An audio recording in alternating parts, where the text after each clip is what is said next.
Come on.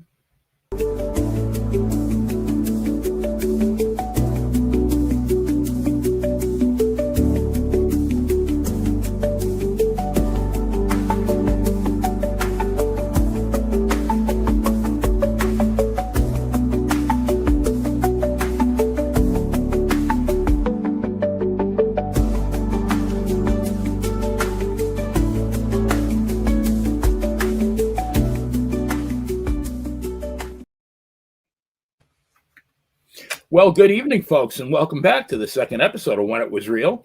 Now, this show focuses exclusively on what we think, anyway, was the greatest time and place in the history of professional wrestling, the WWF in the 1970s. And with me again is the true star of the show, noted WWF historian and author of the marvelous book, When It Was Real, Mr. Nikita Brezhnikov. Nikita, I waited all week for another trip in the wrestling Wayback Machine and going back to a time, well, when it was real. Thanks so much again for being a part of this. And thank you again for having me, my good friend, my Goomba, the player. And it's fun. Let's have fun. That's it. Don't worry about anything, people. Just jump in and leave your troubles outside the door. Hey, as far as I'm concerned, anytime friends can chat about the classic 8 days of wrestling, it's a good thing, right? Yes, sir. All right. Well, I got to pay the bills here. So let me see if I can get this right. Quick word for our sponsor and then from our sponsor and then on with the show. This is Benny Scala, the one and only player. Folks, I am beyond excited to be co-hosting this new show, When It Was Real. And I am just as excited to be announcing our new sponsor, the Free Spirited Company. Free Spirited is a phenomenal old school clothing company that specializes in short and long sleeve t-shirts, hoodies, tank tops, graphic tees, heck, even yoga pants. These t-shirts are, to quote Rocky's manager Mickey Goldmill, a wake of art. Yours truly will be rocking the Free Spirited merch on each and every episode of When It Was Real. Not only are these shirts eye-catching, but they are very comfortable as well. Like what you see? Please go to shopfreespirited.com and use our special code MP20 to receive a 20% discount on all purchases. Again, that is shopfreespirited.com, and that code is MP20. As the poet laureate of the Monte The Pharaoh YouTube channel, I will leave you with this. If you like what you see, go buy a tee. Heck, maybe 2 or 3. When your friends tell you, hey, you look like the bomb, send them over to shopfreespirited.com. Not too bad for a novice, right? Beautiful. Thanks. Yeah, it got a future in commercials. So before we go on, Nikita, we both agreed that we wanted to do a toast every week. What should we toast to? Like Cody Rhodes says, what do you want to talk about? What do you want to toast about? I say let's toast to all of those that are no longer with us, but shared and brought us this love affair and enjoyment, both talent and fans, because there's a lot of people that we used to share the good times with. They're gone now. Hopefully they're looking down at us and they're laughing. They're saying, look at these guys. That's great. You know, they're and still talking about us all these years later, right? Yes. Still there, still yickety yakking, but with a smile on their face. But that speaks volumes to how great they were at what they did, as far as I'm concerned. Oh, you better believe it. And it's sad. I mean, many of the names that we're going to mention tonight, maybe all of them are probably no longer with us. Could be. Yeah. So, here's to what Nikita said. Now, Italian is salute. What is Russian? Zdravia. Here we go. All righty. And away we go. The great Jackie Gleason. Oh, you got to love it. Oh, those are the days. So last week, our first show, Jay Strongbow. Chief Jay is always going to be one of my favorite wrestlers. Always will have a special place in my heart. But tonight we're going to chat about another very popular star of the 70s. And I can still hear the voice of Joe McHugh as he announced, from Culebra, Puerto Rico, here is the Worldwide Wrestling Federation heavyweight champion, Pedro Morales. So, Nikita, how did you feel when you found out that Pedro had ended Ivan Kolo's, was it 20-day reign as champion? Yes. And I'll tell you what, bear with me, people. Listen to this.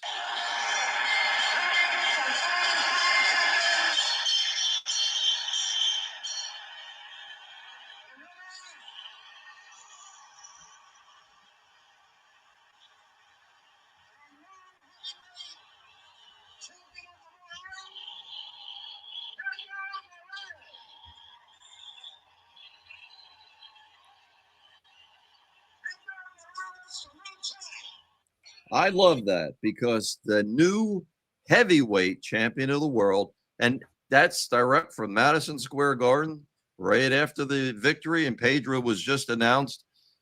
The place was going crazy.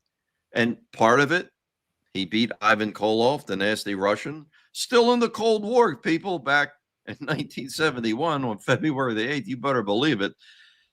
Benny and I, as kids, we lived through the missiles of October. You know, it was a few years before that, Yeah, but the Cuban Missile Crisis of what, 62? Was it? yeah, and you know, we were little guys, and people weren't like too vocal about it, but we could hear what the adults were saying. It was some pretty nasty times, and as a kid, you were pretty well scared. So, Well, yeah, I you don't know know, about you, but did we had air raid drills in school? oh yes, We had to absolutely. literally crawl under our desk. Hey, where I lived, there was a factory about 3 blocks away, and every Monday at 1 p.m., the air raid whistles would go off just as a test. And I remember there were a few times when it inadvertently went off during the night, and it was like, oh shit, is this the real thing? What's happening? And of course, it was just a malfunction, but it made you wonder. It was hectic times. Oh yeah. No, when they made us do that, I mean, I think even once or twice we had to put our heads in our lockers. I mean, Yeah. it was not fun. I mean, we're like, 7, 8 years old. We don't know what the hell's going on. No, no, they did have us prepared. So for a guy like Pedro to come along, and now we did do some research for you people. I'll tell you, we do our homework. We don't just get up here and yickety yak. We're not slackers. No, I nailed it down that Pedro, he had actually the first time he appeared in Madison Square Garden. I don't have the exact date because for whatever reason, the page skipped over what it was, but it was December of 1962. John Tolis drew with, or the Tolis brothers, excuse me, the Tolis brothers drew with Pedro Morales and Miguel Perez. Then his last match at that time, before he returned in 71, he'd lost to Fred Blassie November 16th of 64. Well, they must have thought highly of Pedro because the next time he appears is the night Bruno loses to Koloff, January the 18th of 71, but he comes in as the United States heavyweight champion. Beat the Wolfman. I wish they would always refer to Farkas as the Canadian Wolfman. That has a better ring to it, but whatever. That's what they called him, was the Wolfman. So, that was a good put over there. Pedro got a good bump. And then, of course, the next month, he beats Ivan Koloff. And to give him the real good rub, Bruno comes into the ring in street clothes, puts the belt around Pedro, and it was like, wow. And the fans went crazy. The place erupted. Police on every corner of the ring. At that time, they were still in a boxing ring with 4 rings, 4 ropes. And it's a little bit weird. It's tougher to work, believe me. But yeah, police were there just to make sure they didn't storm the ring. And joyous jubilation, without a doubt, and celebration. Oh yeah. But it was such a contrast from Strongbow because he burst onto the scene in July of 70, brand new name, brand new gimmick. But like you said, we saw Pedro in the Northeast in the fall of 62. Really bizarre coincidence, at least I found it on WrestlingData.com, that right before he showed up, he wrestled Angelo Savoldi in November of 26th of 62. And then he went to the Garden the following month. But right before that, he wrestled a guy named Joe Scarpello in Amarillo, Texas. I think it was November the 19th of 1962. But the funny thing is, when he wrestled Scarpello, he went by the moniker Johnny Como. So I don't know. You think he might have been related to Perry? Well, we'd have to get him to do a rendition or two when we Well, had it. I was thinking about that. I wonder if he sang "It's Impossible." It's impossible. Break out of my Boston crab. It's just impossible. What do you think? There you go. Beautiful. I'll keep my day job, Nikita. Okay. Hey, but it's entertainment. All Yeah, entertainment. right. But yeah, he wrestled briefly as Johnny Como. I think he had another name, Johnny Kalanis or something like that. But that was gone when he showed up in New York. He was Pedro Morales, his real name. But now, see, if you didn't like fans of the 70s really didn't have a whole lot of background of what went on in the 60s, like a Baron Cicluna, and that Spiros Arion was a face and Bruno's tag partner. You know, that was a different time. So Pedro from 62 to 64, if you weren't an old timer, you would never know. You think he just came onto the scene in 1971. Hey, who's this guy? United States heavyweight champion. And then he goes on to beat Koloff in his second Garden appearance. It's like, wow, he's really great. Well, he was. Right. But again, everybody has some type of history behind them. Before the bean, and I call them the bean counters, the old guys in the back office, finance guys. you know, before they put anything on you that's going to carry them to the bank, they're going to make sure you can carry this and you can get it done. And if you can't, they're going to adjust on the fly, right? Oh, baby, yes. And we'll get into this another time when everybody bitch slaps Bob Backlund that they had to pad the card and that the old man made a promise and all this other bullshit. It's like, if you didn't draw, you'd be shot out of a cannon. And as we said about Ken Patera with the freeze in January 16th of 77, and it almost killed his career because the old man was like, we're like 4,000 down. They weren't going to have it, but it wasn't his fault. So it's like, oh no, if you can't carry the ball, they take it from you quick. I think that's a given. Yeah, I mean, Vince McMahon was a man of his word, but there had to be a but. Like, yeah, we're gonna put you on top, but if you don't draw money, I can't imagine that conversation didn't happen. Sure, and if you get hurt, you know, hey, it happened to Bruno, right? Broken neck. I mean, oh yeah, the worst curse of all time. And Superstar got hurt; he was out of action for 5 weeks. So it's like these things do happen. This is a very physical sport. You know, I found something last week, just perusing the net, and the great Vince Lombardi said, football is not a physical sport. Dancing is a physical sport. Football is a contact sport. And that's what wrestling was, to a contact sport. Kaboom, you know, you were doing a collision. Oh, yeah, absolutely. Absolutely. So it looks like his first run in the WWF was pretty decent. I found that he wrestled Buddy Rogers at the Trenton Armory on February 12th, 63. That was about 3 months before Bruno took the title. And they actually went back to Trenton on March 12th, this time at the Moose Hall. I mean, just the fact, like, that's mind-boggling to think that Trenton, New Jersey had Buddy Rogers on there two months in a row. I mean, the fact that if you lived in Trenton, you could see Buddy Rogers 2 months in a row. But then he wrestled for the WWF until looks like January 2nd of 65, and he loses to Gene Kiniski. But, you know, during the day, he got wins over Spaceman Frank Hickey and some guy named Gordo Chihuahua. But he loses to guys like Blassie, even Red Berry, and I was shocked to see this, Smasher Sloan. But, you know, in fairness to Pedro, even at the end of the run, he was 22.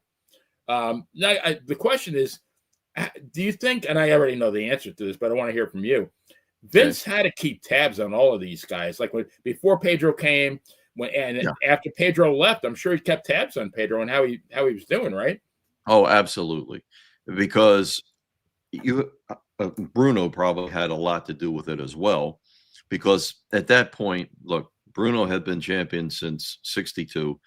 So it's like he didn't have the broken neck yet, but everything else, you know, it's like you can't take that abuse. And the traveling, it's like, and training, you got to get the training in there somewhere between getting from city to city every damn night, having the match, and then you got to get your workout in. So it's like Bruno, no offense to the business, he had enough. It's like, okay.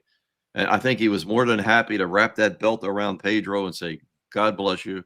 You got it, man. Because there was no rematch with Koloff, right? Right. Yeah, correct. With Bruno. So, and Koloff or against Morales, there was no rematch. But now with Bruno, we'll point out a quick fact. They covered that because they said he was actually injured, even though it was a clean pin by Koloff. They said George Steele hit him with a chair in Pittsburgh like a week before that, and it caused a shoulder separation. So when Koloff comes off the top rope, boom, now it definitely it sells and it flies, no trouble. So it's like Bruno's not coming back for a rematch. Give it to Pedro. He's the United States champion, and then they're off to the races. Right.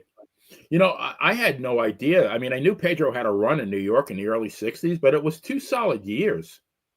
Yeah. Oh, yeah. I was kind of shocked myself because, again, you know, so far back in time before we ever started to really eat this on a daily basis. But it's like, holy shit, Pedro was there. Hey, you know, like we talked last week and doing some of this research, Wahoo was on a lot of the cards in the Garden. He was a top draw as the Indian on the East Coast, you know, and so many other names like Ernie Ladd was there in the 60s. You know, it's like the big cat didn't just pop up in the 70s towards the end of his career with the NFL, but he was a mainstay. And it was like in the 60s, and it's like, wow, you know, they're all, you go back and look, it's almost like a replay. Waldo Von Erich, Tanaka was there as like, but what you don't know didn't hurt you because what was old was new again. You know, you just take them off, dust them off a little bit, put a little shoe polish, cover the hair, and boom, send them back out there. They're good to go. Yeah, when I started watching in '68, I had never seen Tanaka. I had never seen George Steele. I had never seen Pedro Ramos, Hans Mortier, Kentucky Butcher. I hadn't seen any of those guys. There you go. And they all had histories, though. Yes. And Bill Ramos, I mean, and Ox Baker. Ox was like in the 60s, he was in the Garden all the time. I a little bit off topic real quick, but I wish that Ox had gotten, you know, he was there for the TV taping in 1980, almost to this very day. And I don't know, he only lasted 2 matches and then he's gone. Till this day, don't know what happened. Nobody ever spoke of it. I got to know Ox later in years, but it will remain a mystery. But damn, I wish he had stayed. Right. No, even like guys like Bill Watts, there were so many greats that you know, if you go back and do the research, Watts turned heel against Bruno, I think, in the mid 60s, and they worked the program. And Mosca was there too. Mosca had done an angle with Bruno along the same lines because Bruno's last match in Baltimore, and it led to reading Bruno's first book. He said he was sitting in an airport getting ready to go home in Baltimore, and it was July 25th of 81 against Mosca. And it just went over that Mosca, you know, was a bastard. No big thing between him and Bruno, no angle. But there was history. And Bruno mentioned that on the promos in Baltimore, that he had dealt with Mosca in the past, but nobody really, it didn't click right away. So, and it really didn't matter. Mosca, you know, had his big thing with Patterson, a little bit with Backlund, as when Backlund was champion in 81, but the big feud was Mosca and Patterson. So, you know, so it was good to see Bruno, of course, wrestling a guy like Mosca, who was a 300-pounder. And so we enjoyed that. Right. But yeah, all of these names, they were there, man. Oh, yeah, absolutely. So after Pedro leaves, 3 days later, he's wrestling with Mr. Moto in Long Beach, California, against the Hangman and the Executioner. And I did not know. On March 12th of 65, Pedro beat the Destroyer, winning the WWA World Heavyweight title, the Los Angeles, I think it was called Worldwide Wrestling Associates title. And he's 22 years old, holds the title for 133 days, loses to Crazy Luke Graham, and then wins it back, and then holds it for 292 more days, and he dropped it to Buddy Austin. on August 5th of 66. Now, I remember back, as a kid, reading the magazine 68, 69, when they had the ratings, and it Yes. was WWF, NWA, AWA, and they always, a lot of the magazines I read, they had that fourth ranking from the LA this is before Bruiser, the WWA in Los Angeles.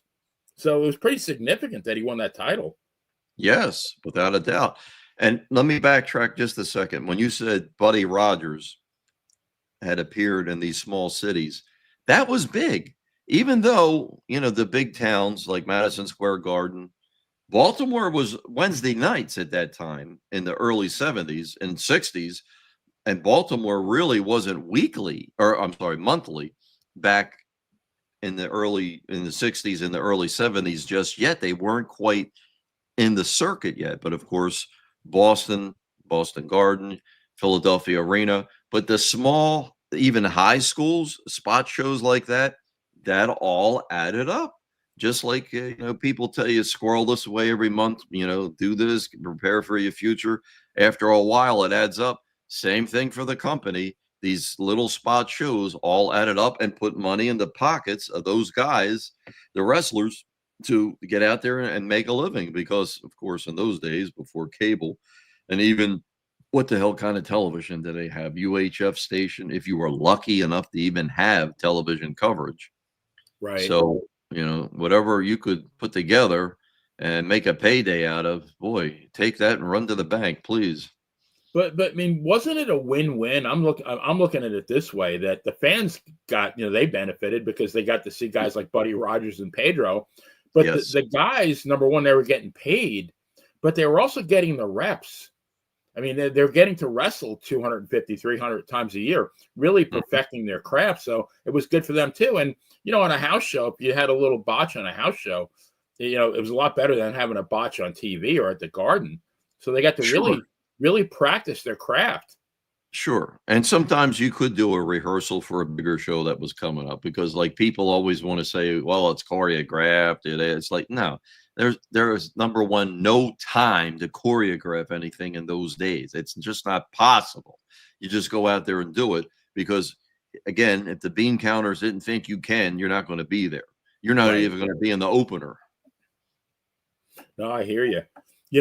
For those who think that Pedro just showed up in 1971 and won the title, I mean, I said they could have named him Lunch Meat, because he was on a roll in the mid to late 60s. He won the WWA Tag Team title 5 times. And I think Bane, one of our listeners, is saying the same thing. He won the NWA Hawaii Heavyweight title, the Hawaii Tag Team title 4 times, and their version of the NWA North American Championship twice. He did show up in 1970, May. He teamed up with Gorilla Monsoon, who I guess he had pretty recently turned babyface, and they lost to the Mongols. And then he doesn't show up in the territory again until November, when he does some TVs, defeating the Johnny Rods. I think he did a couple of TV shots in November, and he did, according to WrestlingData.com, which, is fairly accurate, but not 100%. But he did one taping in December. But I believe, and Nikita, correct me if I'm wrong, that it wasn't until January of 71 that he shows up in the WWF full time. When is the deal sealed? When does Vince Sr. say, okay, you're going to be my guy? When did that happen? Now, I don't have background on that, but we're going to surmise. And it's got to come from Mr. Bruno Sammartino. I really believe Bruno was the one that said, hey, look, Vince, this guy can do it. And that's why he came into the ring. And even though it put things over with the fans for Pedro, it was like a ceremonial. Okay, Bruno's putting the belt on him. He's giving him his blessing. This is the guy. He's just been knighted, or like the Pope here. You're it. Bruno says, you're the guy that can get this done. So go do it, man. You've got the ball. That was the ultimate giving somebody the rub, right? Oh, baby. That was a whole big rub right there. Yes. Yeah. Yeah. But now, unlike Bob Backlund, who kind of we got spoon-fed for about a year, Pedro kind of burst onto the scene. And although he did have a history with the company, but he was pretty much fast-tracked. Well, yeah, but then again, Ben, they didn't have a whole lot of TV back then. And whatever it was, I was listening to that shoot interview with Bruno a few weeks ago, and the channel they had lost. In fact, it was a competition. Eddie Ihorn, I believe, he came in and got WOR, which WOR was not like it was not a major network. It was kind of a UHF station. It was like a secondary market, you could say.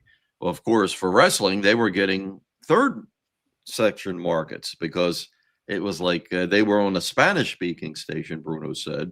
And, no disrespect to anybody, but it was like that's tough to sell to get people to come to the arena. Of course, they can understand what you're saying, but then it's not what you'd call the major market until they were able to bump and get WOR back.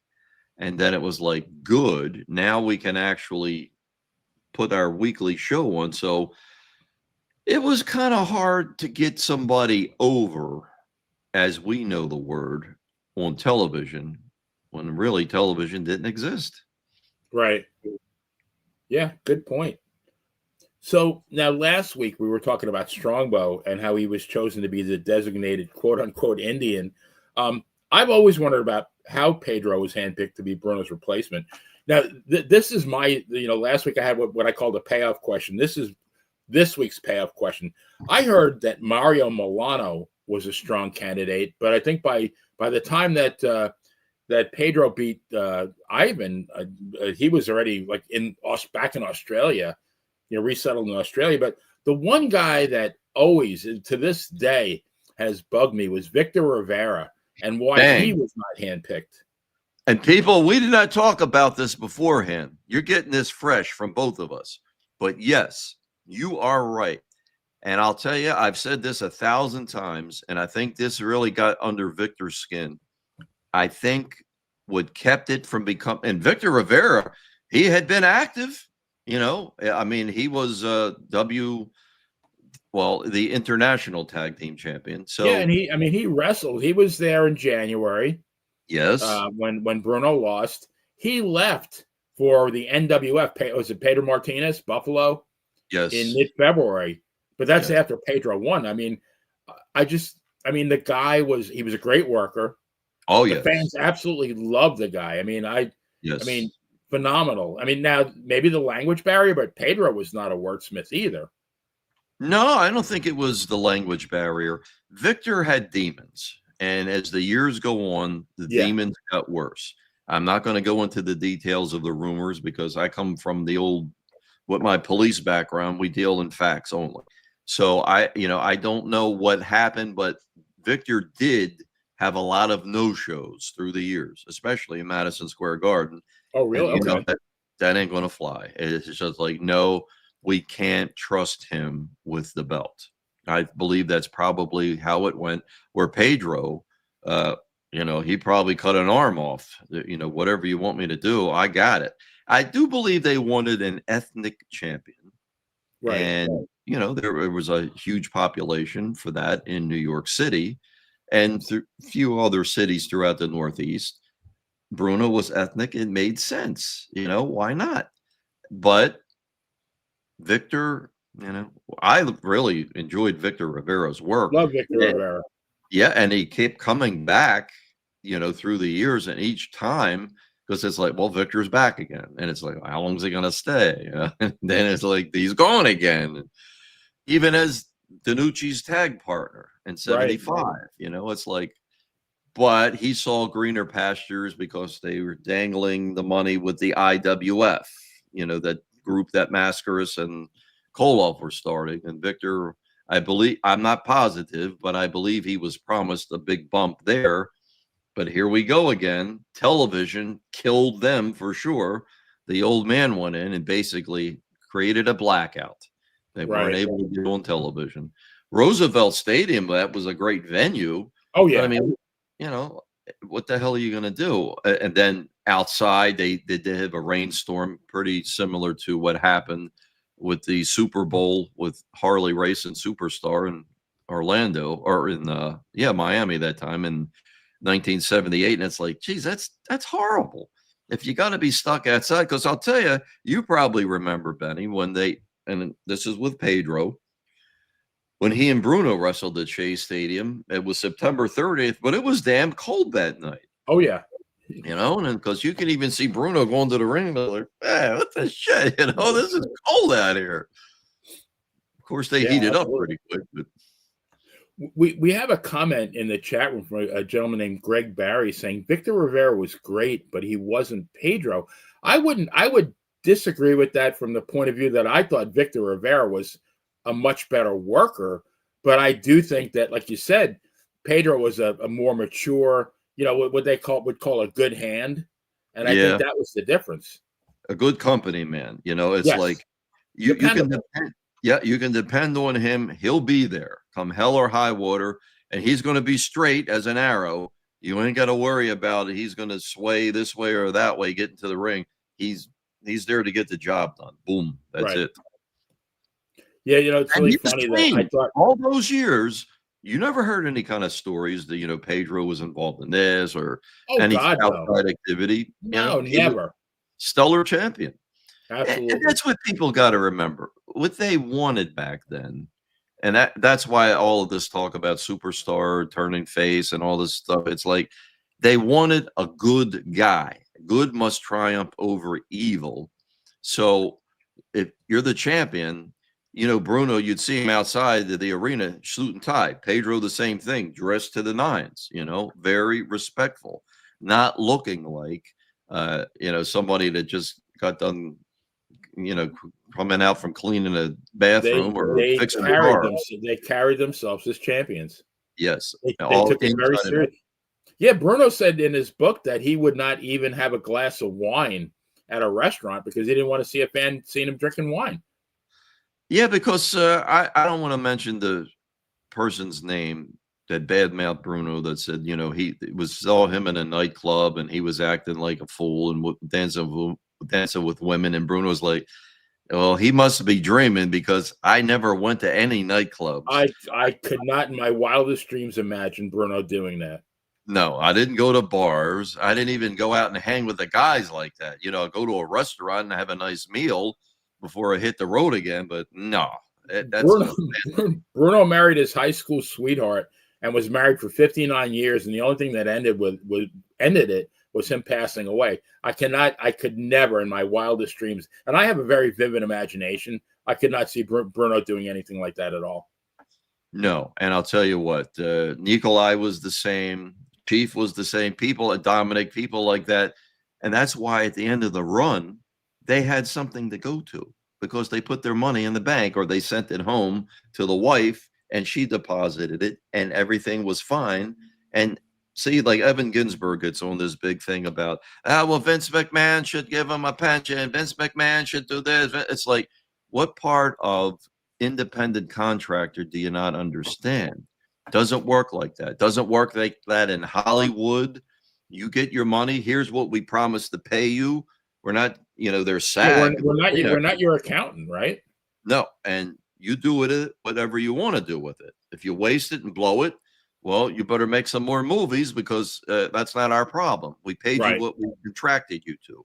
And nobody's making you do it. It's a shit life. It's hell. It's hard, but you're the guy that chose to do it. You stepped up, so go for it, man. Absolutely. So Pedro actually defeats Koloff, like we said, at the Garden on February 8th, 1971. Now, Ivan had, a 20-day run? Do you think that Ivan could have or should have been given a superstar Billy Graham-like run of, 9-10 months? Or do you think, with the Cold War, like we mentioned, and then that was a very real thing back in 1971, was this not really a workable option? It could have been. You hit some good points, Benny, but their mindset, again, you're not changing it. Doesn't matter. You really would have to prove something to these money men that you're wrong. And they don't like to hear that. In fact, they don't even like you to speak back to them. Bruno was good. Bruno had their ear. because they trusted him, obviously, because he probably made them all rich from giving up the body all those years and drawing the fans. But Koloff could have run for a while, but this made sense. Now, when we're ready, we can take a look at how this played out. And it's so funny that you say how he defeated Crazy Luke, because first up is Blackjack Mulligan. And this is Ernie Roth, the Grand Wizard's first protege, was Blackjack Mulligan. Okay. Now, he wasn't wearing any of the gimmick yet, didn't have the turban or the glasses. He just had on a black suit. And he's coming from Detroit, from being Abdul Farouk, managing Ed Farhat as the Sheik. And he had a good relationship with Senior. In fact, he was like Senior's right-hand man for a while, especially in Florida. Take care of the mail, take care of this or that, besides being this personality, the Grand Wizard. And he was Mr. Clean and a lot of other things. But, you know, they give him Mulligan, who was a giant. And I'll tell you, they drew 21,000 from what I am able to pick out. 21,000. No, that's basically a full house in the Garden. Oh, yeah. But I'll tell you this, you know, people were bad mouthing, saying, you know, as we go on, we'll discuss this, that Pedro started to lose some of his luster. But on May 15th of that same year, 71, they're in Boston, Blackjack Mulligan against Pedro. A fan gets into the arena with a knife, a long butcher knife, but it was dipped in pig fat. So while Pedro's wrestling Mulligan, they get up to the ring. It was two people and stab Mulligan in the leg. Thank God for Gorilla Monsoon. He rushed in, wrapped Mulligan with a towel. The people fled. They never did catch them, but you know, they had to stop the match to get Mulligan. Poor Blackjack was out of commission until sometime. What was it? That was May 15th. He didn't come back until July because he had a bad infection from the stab. Bruno really liked Mulligan. In fact, they gave him a quick payday at the Garden. It was a 1-minute match that July. Just anything to get him over, because you figured if you're not working, you're not getting paid. So poor Blackjack, he's got medical bills. He's got no money coming in. So Bruno said, you know, let's go give this guy a payday. Boom, put him in the Garden. 1, 2, 3, 1-minute match, and he was able till Mulligan got himself back up into the circulation. But that was, you know, first big challenger for Pedro, and he beat him with a flying body press. It was no bullshit finish. Where Backlund and Mulligan never had a good match. I mean, Mulligan was brought in for Andre in '82, and Backlund and Mulligan's matches were shit. I love Backlund, but they just didn't work. Pedro did a pretty good job working with Mulligan. And he beat him clean, and that also helped. Like we said, he was fairly new to the Northeast, even though he's champion, and it's like, wow, he beats Blackjack Mulligan? That's great. Then come the tag team champions. Tarzan Tyler gets the shot May 24th, then Crazy Luke on June 21st. And there we are again, Crazy Luke Graham. I mean, that name was just popping when I was doing the research. He's all over the 60s. It's not like he was a new guy in 1971. Again, he's not a new face on the scene. He's somebody that got recycled, not in a bad way, but it's like he's back again, and we were glad for it. Oh, yeah. Yeah, good worker. But now, and you're going to mention some more numbers, but I have some numbers here. And I had heard a stat that Pedro never lost a match at Madison Square Garden when he was champion, but I did a little bit of digging on WrestlingData.com, and I was amazed at what I found here. So according to the website, Pedro wrestled 464 times between February 8th, 1971, when he won the title, and December 1st, 1973, when he lost it. He only suffered 3 defeats, according to WrestlingData.com. He lost, you mentioned Blackjack. He lost via countout to Blackjack Mulligan in Philly on April 24th, 1971. And then in August 24th of the same year, he was in Honolulu on a non-WWF card. He teamed up with Bearcat Wright in Honolulu, and he lost to the Sheik and Kiniski. and then he lost to Stasiak on December 1st of 1973. Now, I've been using that website for years, and I've never seen anything like that. But even Bruno took a lot of losses, count out, DQ, blood stoppage. Why was Pedro booked? He was booked differently than Bruno. Yeah, they wanted to keep him strong would be the quickest thing that I would come back with. But you know what? Yeah, the worst I see is a curfew draw with Stasiak, August the 27th of 73. They went 53 minutes. Who would think Stan Stasiak could do 53 minutes? Because he was always a big hoss, but he did it. Right. Yeah, that's a great point, Benny. Pedro just did not go down in Madison Square Garden until. But I mean, he didn't go down anywhere, it seems like. Well, later as Intercontinental Champion against Morocco. Right. But I'm saying in that run, in that almost 2.5, 2 years and 8 months, whatever.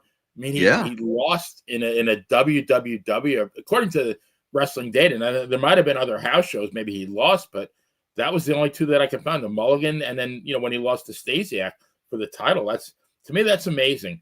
That is amazing. Now, here's a nice bit of history. Gorilla Monsoon was actually his manager. And they teamed up on July 24th to wrestle the first Worldwide Wrestling Federation Tag Team Champions, Tarzan Tyler and Crazy Luke Graham. Now, I got some money on this one. The house that drew 21,912 came out to a house gate of 103,485. That's a hell of a lot of money, especially in 1971. Yes. Now, here's a little bit of comparison. They didn't have the next show wasn't until August 30th. He wrestled Stasiak for the first time. They went to a double count, or both were bleeding. They stopped the match for blood, but that only drew 16,720. That dropped all the way down to 70,684.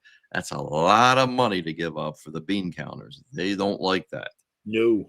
But then again, school is getting ready to come back. And I never believed wrestling was cyclical. I've said this, and I'll say it till the day I die, because I was one that was buying the tickets the night of the current show for next month before they announced it, so we could get the best seats. So it wasn't cyclical.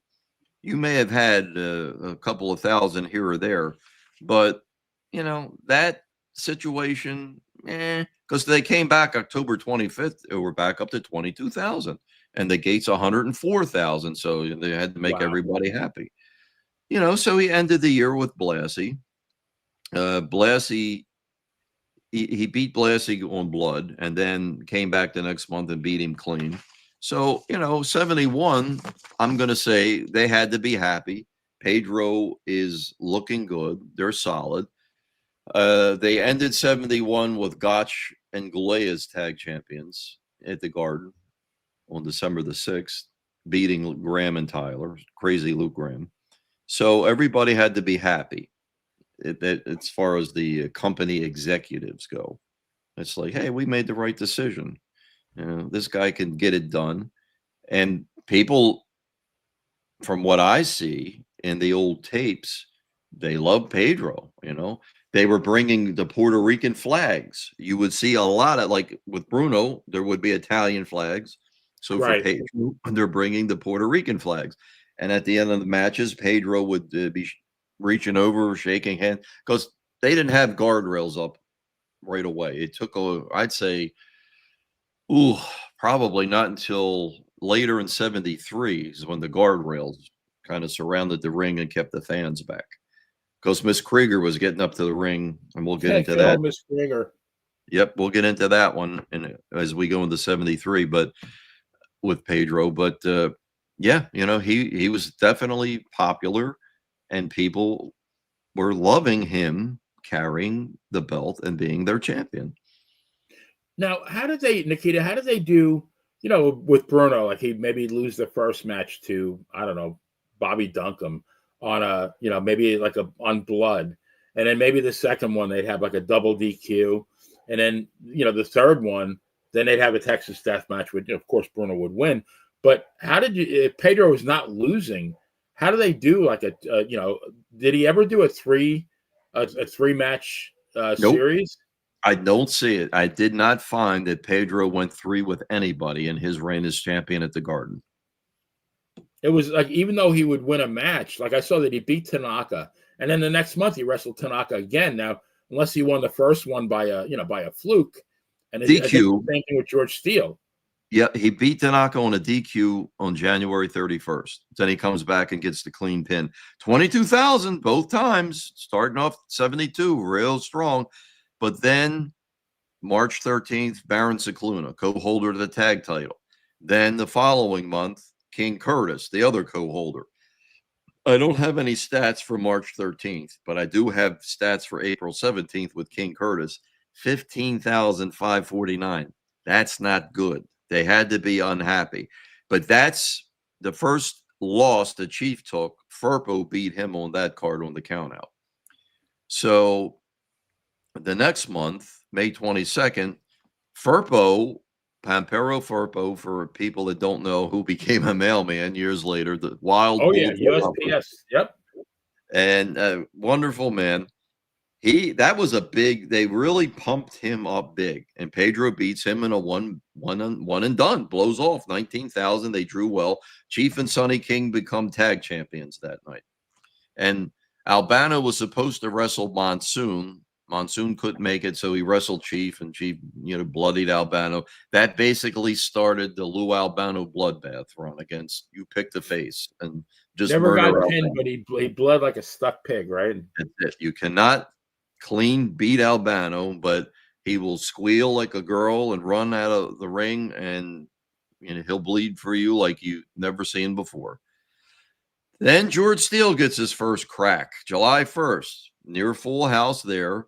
Then one of my favorites, Don Jardine, the Spoiler. Yes. Who was not able to wear his mask because of the New York State Athletic Commission, but also New York State law. You could not wear a mask in public.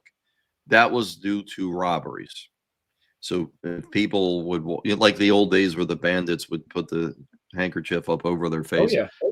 They were afraid that if somebody was in public with a mask, they could actually rob whatever, jewelry store, bank, whatever. So that's why the law was in place. But it's like at the arena, I mean, nobody's going to get robbed here. I mean, unless you give them a shit match, it's like only the fans would be robbed. But so the Spoiler, they wanted to get him, and he wanted the big houses. And to Becky Jardine, if she's listening in, his wife, she's still active on Facebook and things like that. God bless Don. We loved him. He was great. And by the way, when the expansion occurred in 1984, Vince called Nikolai and said, I want you to come home. This is what I'm planning, and bring whoever you can. The only one Nikolai could get was Don Jardine. Everybody else was like, they weren't sure what was going to happen. So they kind of stayed down in Florida. So then we get to September the 2nd, and at this point, we've had the TV blow up between Bruno and Pedro. Take it away, Benny.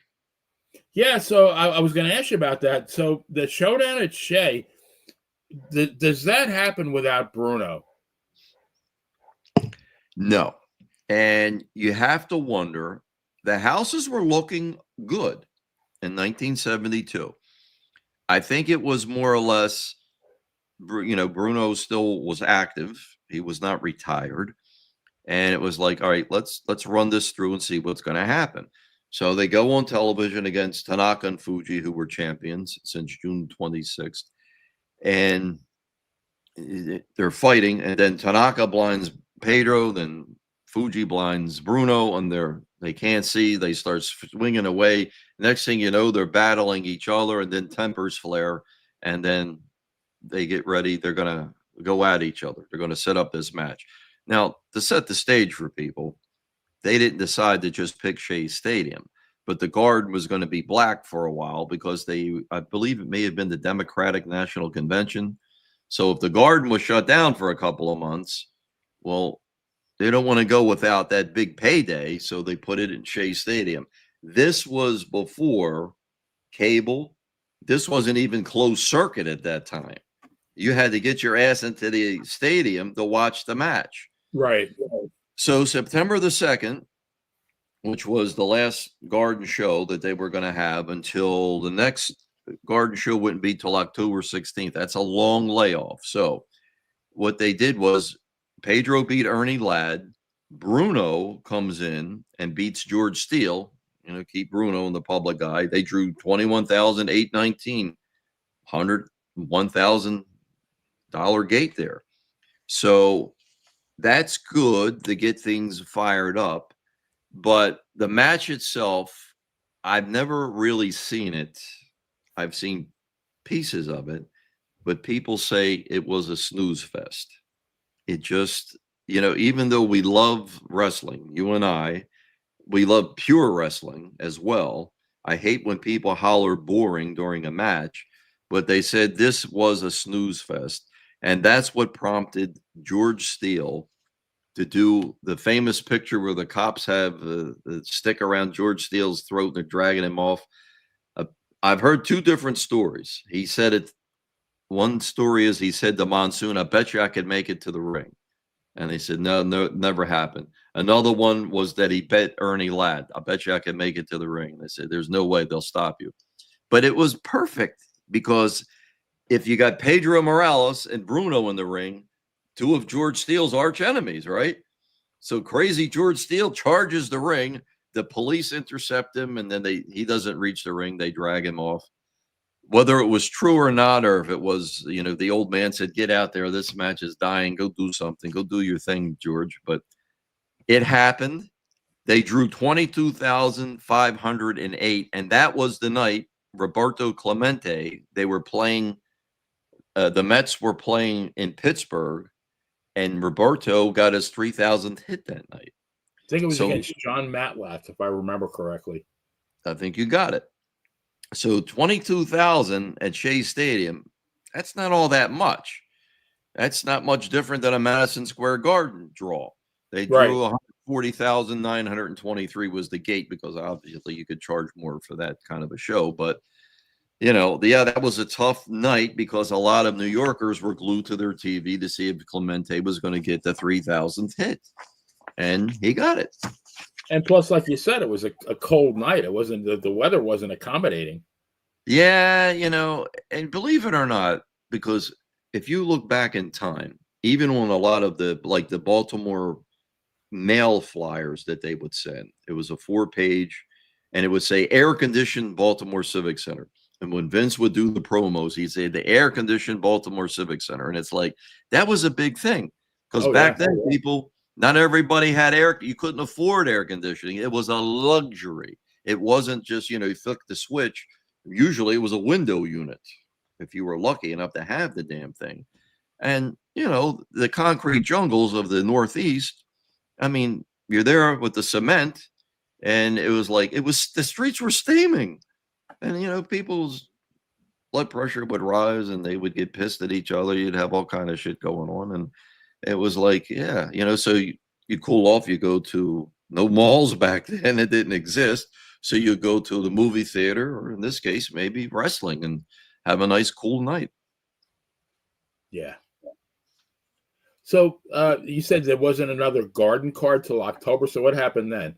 So October 16th, Bruno and Pedro team up to beat Tanaka and Fuji. One falls by disqualification. So, of course, the belts don't change hands. Right. And, you know, everybody, yeah, they're friends again. This is great. And, you know, oh, okay. It was a misunderstanding. So then November 27th, Ray Stevens comes to town. I like Ray Stevens. He was great on the West Coast, but I don't think he ever got his due in the Northeast. That house drew 18,183. Pedro beat him by blood, stopped the match. Now, the next month, it bumped up December 18th to 22,906. Rematch with Stevens that Pedro wins clean. Oh. But Mil Mascaras makes his debut. And here's the kicker for the poor Don Jardine. Mascaras comes in with the mask, of course, wrestling the bastard that had to take his mask off and Jardine puts him over clean. It's like, boy, that's a pro. Okay. That is a true, tried and true pro. And it's like, now you have to say, well, why did Mil Mascaras get to wear his?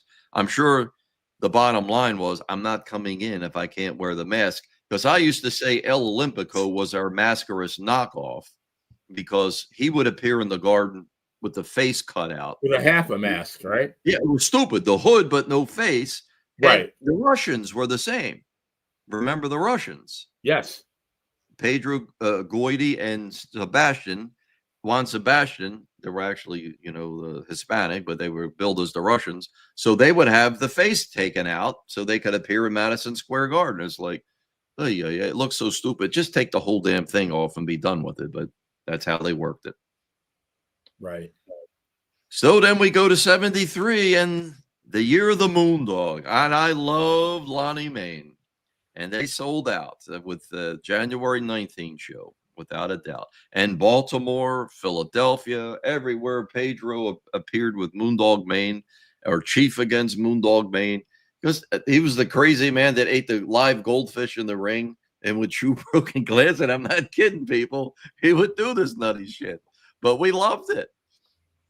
It was wrestling. It was like, before the Moondogs in 1981, he was the original Moondog, managed by Lou Albano. So that was Moondog Main, right?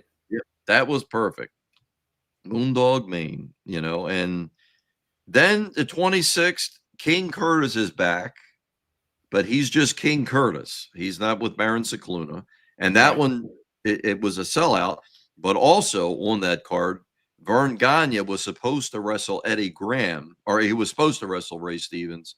Stevens didn't show up, so Eddie Graham filled in. And then you had Terry Funk with Chuck Richards, who was Chris Candido's grandfather. So, and Mascaras. Okay. Yep. And then you got Mascaras back against Buddy Wolf. So that was kind of like a stacked card, without a doubt.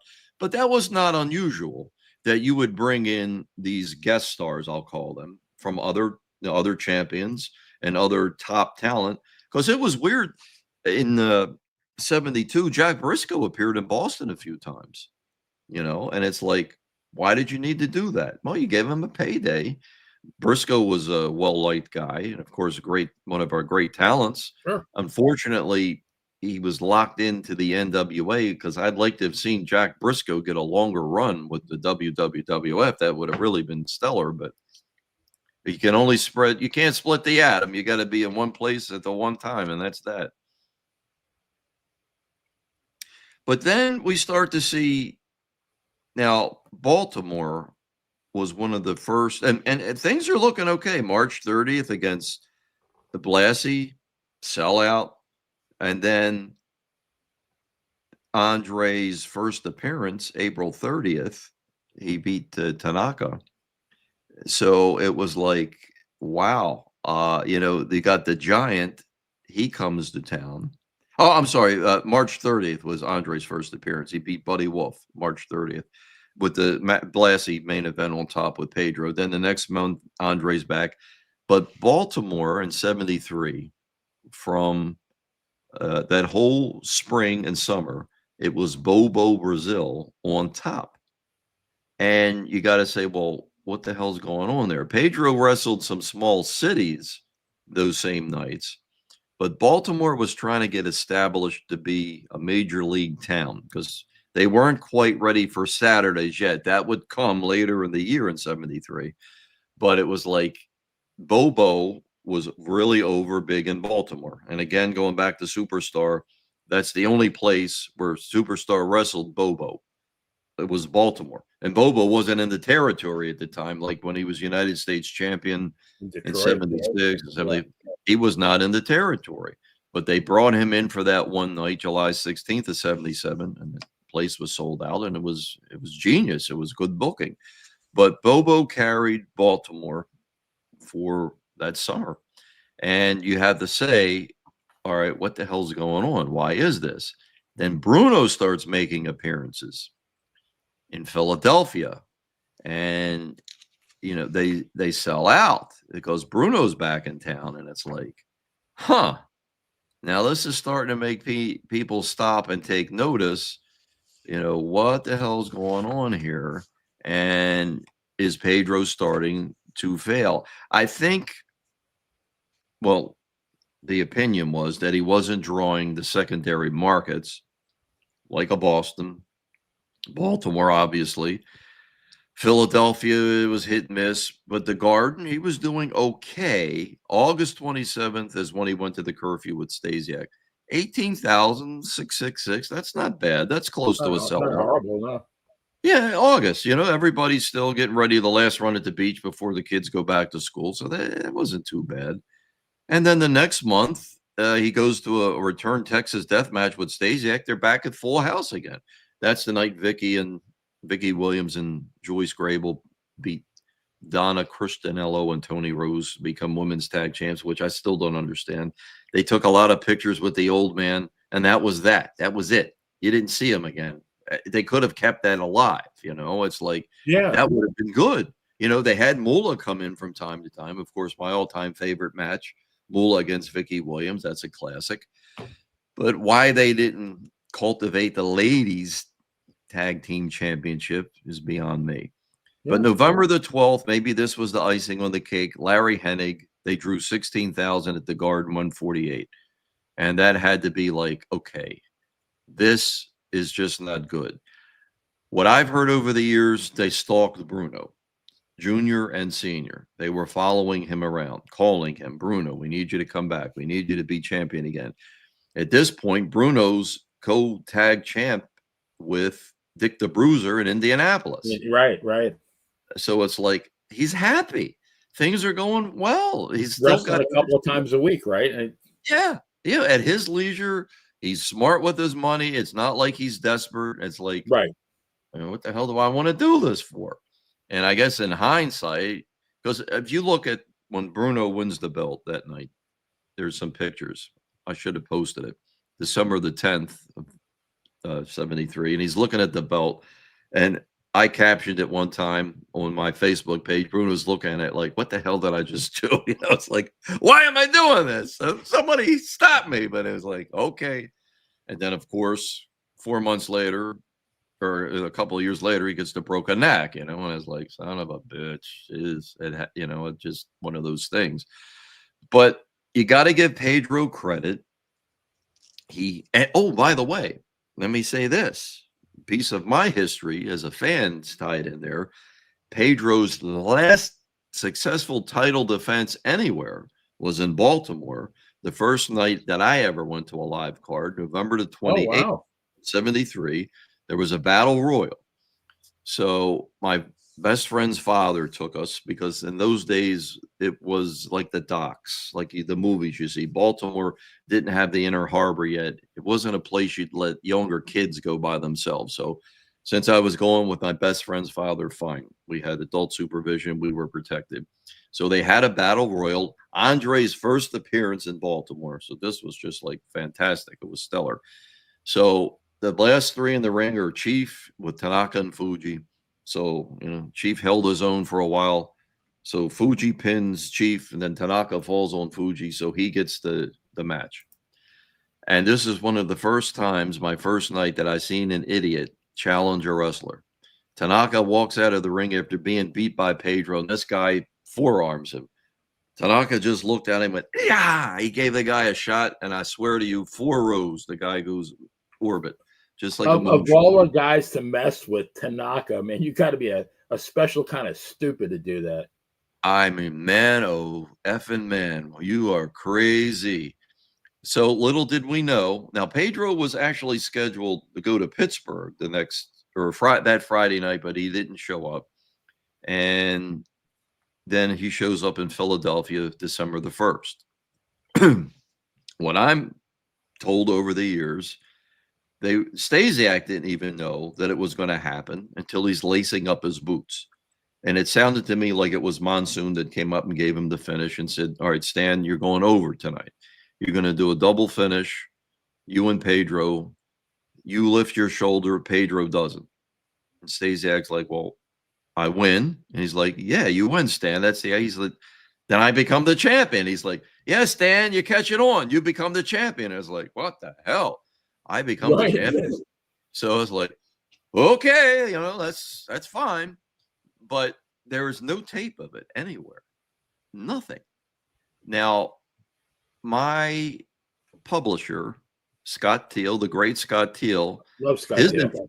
His information was that it was announced that for the next month, Bruno, the new champion, would be defending his belt. And it's like, that's possible. It's a couple of slip-ups have happened over the years. So anyway, when they put it on television, of course, there's no videotape. So they said Stasiak beat Morales with the heart punch. And then by the third hour, they're promoting Bruno coming to the Garden to wrestle Stasiak. Of course, it was already announced on the November 12th that Stasiak would meet Bruno just as a regular singles match. But by then, it was a title match, and then the rest is history. Pedro hangs in there. He doesn't leave the area. His last match at the Garden, the night Bruno wrestled Arion, February 17th of 75. So Pedro stayed around for quite a while, and you got to give him credit because that had to be hard. You're there now. You were on top. Now you're second best, and you still got to pay your bills and feed the family. So you do what you have to do, and you collect whatever they're going to throw you, and you just deal with it. Yeah. Yeah, he definitely handled it with class. So, but he did become a nomad after that a little bit. He went from San Fran to Minneapolis to Florida to Los Angeles to Mid-Atlantic. Finally resurfaces back in Allentown and defeats a guy with a porn star name, Mark Pohl, on April 15th, 1980. Still wrestling in the Carolinas, but doing some TV shots. And then by August of 80, he's back in New York full-time, and he's challenging Patera for the the fairly new at that point IC championship, and he eventually beats Patera on December 8th, holds it for 193 days, so about 6.5 months, drops it to Morocco and Philly on June 20th in 1981, and then regains it from Morocco at the Garden on November 23rd, and he holds it for what was then an unthinkable 424 days, and that actually is still the third longest reign ever, I believe, behind Gunther and Honky Tonk Man. So Pedro's about 40 by then. And I mean, his legacy is already cemented as one of the all-time greats. Were these title reigns more to give the title credibility as opposed to, getting Pedro over? Well, two things about Pedro, I'll have to say. One, I believe he was a very devout Catholic because on the old Spectrum, this was for the Philadelphia outlet, the cable outlet Spectrum, or the Prism network at the Philadelphia Spectrum, you'd be able to spend a little bit more time on interviews. And Pedro usually would say, I'm going to go on my Easter vacation, or I just got back from my Easter vacation. And if you go back and look, whatever Easter week was that year, Pedro wasn't around because he was back in Calabria with the family and they celebrated Easter. That's great. You got to respect that. But the Intercontinental belt was brought up, North American first, when DiBiase showed up February the 13th of 79 with that. And then it was like, then they gave a nice push to Patterson with the Intercontinental, but it was like to give the B-Towns a belt, another belt circulating. It made sense. But with Pedro winning I'll tell you, it was great, of course, but nobody could sell like Pedro Morales. And when he's in the ring with Don Morocco, their series, you think you're seeing two guys and they're trying to beat each other's brains out. They were convincing. Now, when Morocco beat him at the Spectrum on June 20th, and again, we go back to the Prism Network, Dick Graham, who was did the play-by-play. He was doing it with Vince, and then Vince was doing the color. Then he faded out, and Cal Rudman took over. We'll talk about that another time. But this night, nobody was there with Dick Graham. So Pedro gets hit with brass knuckles by Morocco. That's how the belt changes hands. Now, Pedro's on the outside on the floor by the table where Dick Graham is, and he's holding his head, and he's like, oh, man, I'm so dizzy. Oh, I'm dizzy. So Dick Graham says, well, Pedro, can we expect a rematch? And he says, I don't know, sir. I cannot think straight right now. And it's like, you're selling the thing. You didn't jump back up and say, okay, he walks off to the dressing room like Superman after he just Right. got caught with brass knuckles. That's how the hell you do it.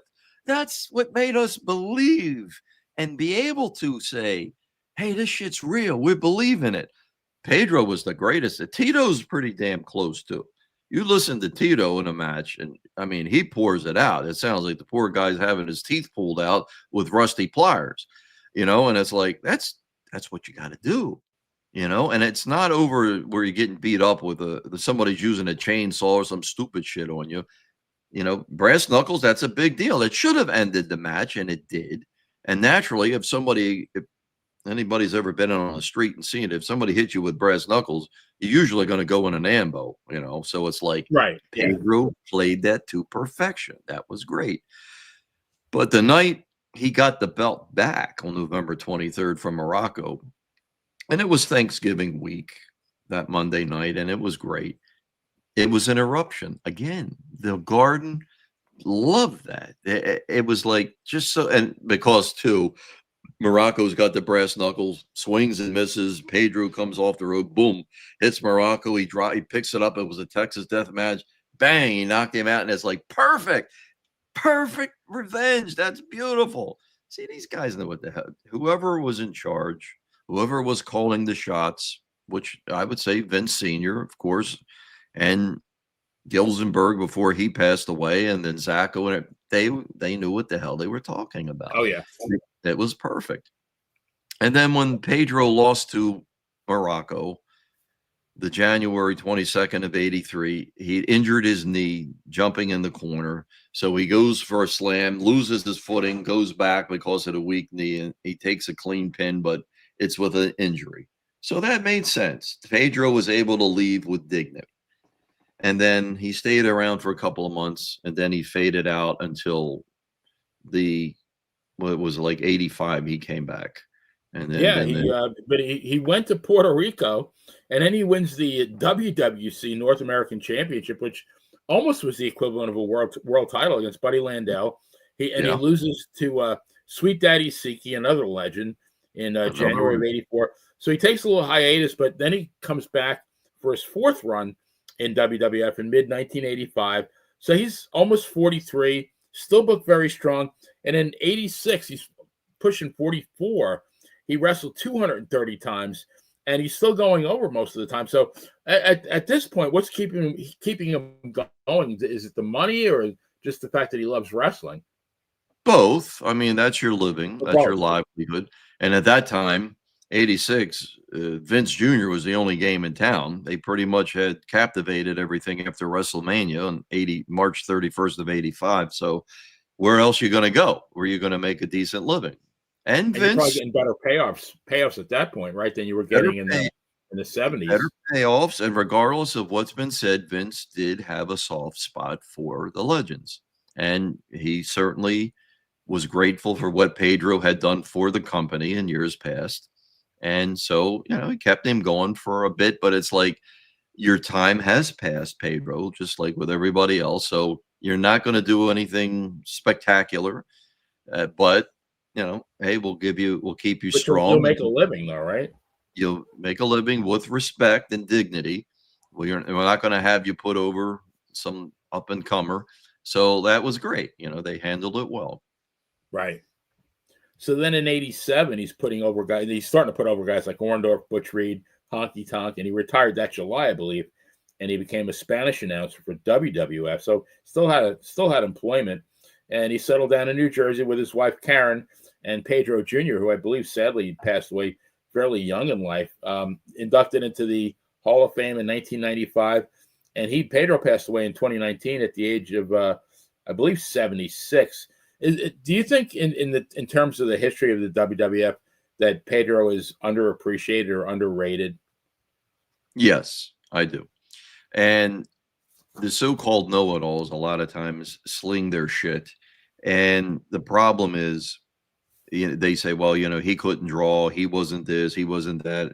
He was small. It's like, well, I'll tell you what. He wasn't a tall man, but he certainly carried good weight. And nobody could throw a punch and make you believe you knocked the other guy's teeth out like Pedro Morales. And again, the selling, he flew out of that ring many a time. How he didn't break his own neck is unbelievable. So that's exactly what you want, what Pedro Morales would do in a match. Sell for the other guy. And when you make, and his comebacks were not like automatic. He would be slow. He would almost be half dead. And then you could see he'd just start slapping the mat as like, uh-oh, here goes Pedro. He's coming back. And when he erupted, the building erupted with him because they were like, man, get him. Whoever it was, George Steele or Morocco usually. Patera had some good matches with Pedro as well. But more so he's remembered with Don Morocco. They were just, they had classics. And when I saw the first time I saw them together, the very first Hall of Fame that was held in Baltimore back in June 9th of 93. And it was, they were just having a good time together, he and Morocco. They just enjoyed each other's company. 94, they were enjoying each other's company. And you could see the affection they had for each other because, hey, each man sold for the other. And their legacy continues on till this day. Yeah.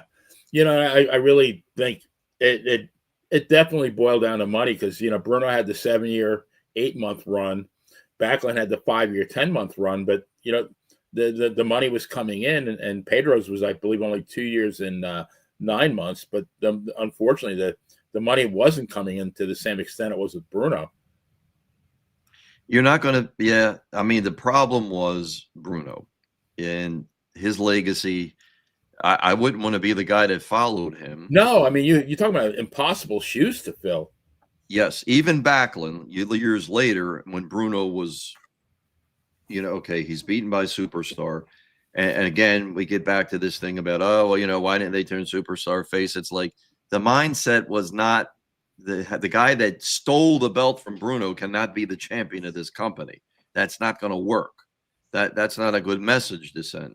And again, yeah, Superstar was filling buildings because they wanted to see faces beat him that never got title matches while Bruno and Pedro were champions. Right. So it's like, you got to use your common sense. That's why Superstar is selling out.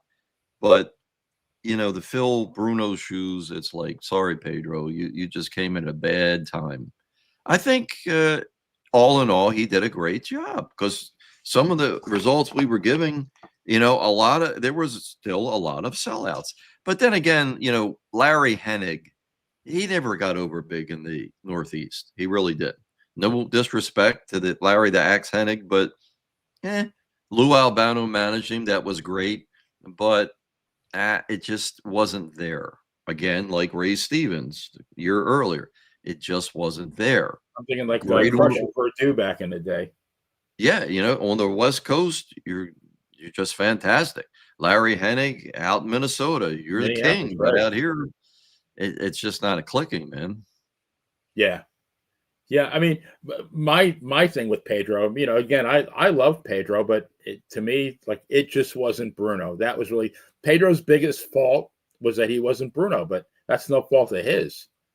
No, heck no. It's just bad timing. But then again, you had the run you had, so enjoy that, you know. Right. Still a nice run, right? Almost 3 years. Oh, hell yeah. And the Intercontinental belt. And then he had the IC run for, yeah. Yeah, I actually enjoyed him more as Intercontinental Champion. I feel like good IC champion. Yes, I feel like he was able to be more expressive in those matches. You know, he was able to let loose, even against, no offense to the Hangman, but you know, he was not top caliber talent. But put him in the match with the Hangman, and it really, even the Moondogs, as goofy as they were, the Moondogs of 1981, Pedro wrestled them back to back in successive months. It was the Bruno, or no, that would be the next year. It was Backlund was on top, of course.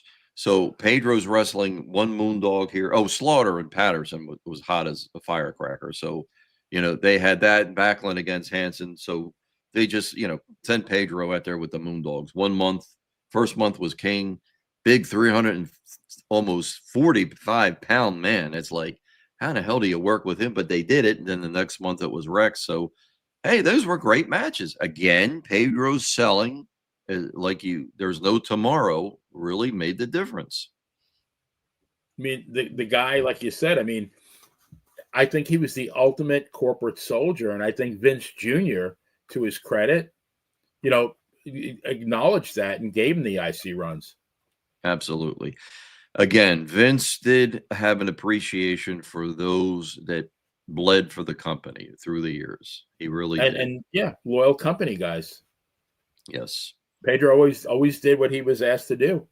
And there's no bigger wrestling fan that there's ever been other than Vince McMahon Jr., without a doubt. Believe me, that's the God's honest truth. Right. I got a question from the chat room, Nikita. It says, so what J.A. Will said is asking, could have pushed Wildfire Tommy Rich have drawn in the WWF in 1980? What do you think? I don't know much about. I've never seen a match with Tommy Rich, so I can't answer that. But anybody could draw, given the opportunity.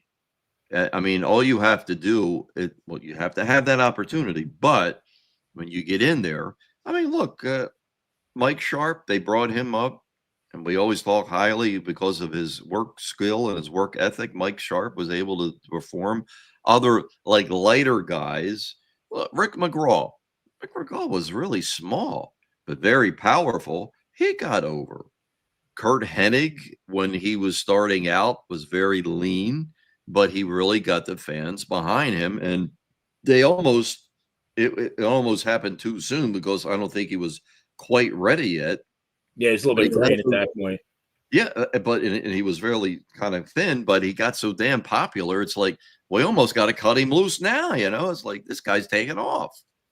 He had quite a following. So sure, Tommy Rich anybody could come up in the Northeast if you got the right opponent. And we were pretty heavy laden with talent in 1980. I mean, it was getting to the point where, man, take a number. We're really packed here. So, Nikita, I don't know why I just thought of this, but do you remember a guy named Basile Bata? No. Okay. I think he came probably about 1970. I don't think he lasted very long. He was a small guy that wrestled barefoot. He couldn't have been more than 5'8", 180. And I forgot where they billed him from, but remember I had Davey O'Hannon on Dan and Benny in the ring, and Basile Bata was trying to tell Mike Cicluna, we're going to do this. We're going to, you're going to throw me off the ropes, and I'm going to climb up your back. And then so Mike Cicluna threw him off the ropes and just slapped him really hard in the chest when he came back off. But he was a little guy. He got over for about, I don't know, an hour or two. He was on TV several times. I want to say in 1970, but I don't think it went much past that. It's funny. A name you mentioned last week, and I think you named it briefly tonight, Lee Wong. He'd been around forever. He reappeared in the 80s, mostly television. Either Ecuador or Hong Kong. Yep. And he was a pretty decent guy, actually, but he had a history. Right. Yeah, I think he was at the Island Gardens, the very first show I ever went to in 1968. So to see him back in the early 80s, that was nice. Kind of nostalgic. Another one you take out of the closet, dust them off, clean them up real good and send them back out there. People forgot. Yeah. Now he's new again. Yeah. But you can put anybody over, right? Sure. Yeah. Well, Nikita, this hour went way too fast. I think the only time that time passes quicker is if you're renting a hotel room with a hooker by the minute. But I want to thank you for your knowledge, and I mean, another great trip in the wrestling Wayback Machine. My pleasure, my good friend. It was phenomenal. And I want to thank everybody. We had quite a crowd who joined us tonight for When It Was Real. We have some great stuff planned for you, so please hit the like and subscribe button so you won't miss any episodes on this great Monte The Pharaoh YouTube channel. And I'm not lying; there is literally a treasure trove of excellent content. There's so many great interviews on this channel with so many different stars from, fairly recent, all going all the way back to the 60s and the 70s. But we'll be back next week to take you on another trip in the wrestling Wayback Machine. So for the great Nikita Brezhnikov, this is Benny Scala, the one and only player, also the poet laureate of the Monte The Pharaoh channel, leaving you with this. When wrestling nostalgia you crave to feel, tune in on Wednesdays for When It Was Real. Let us take you back in time. You're guaranteed to feel sublime. Good night, folks. Das war Daniel Tavares.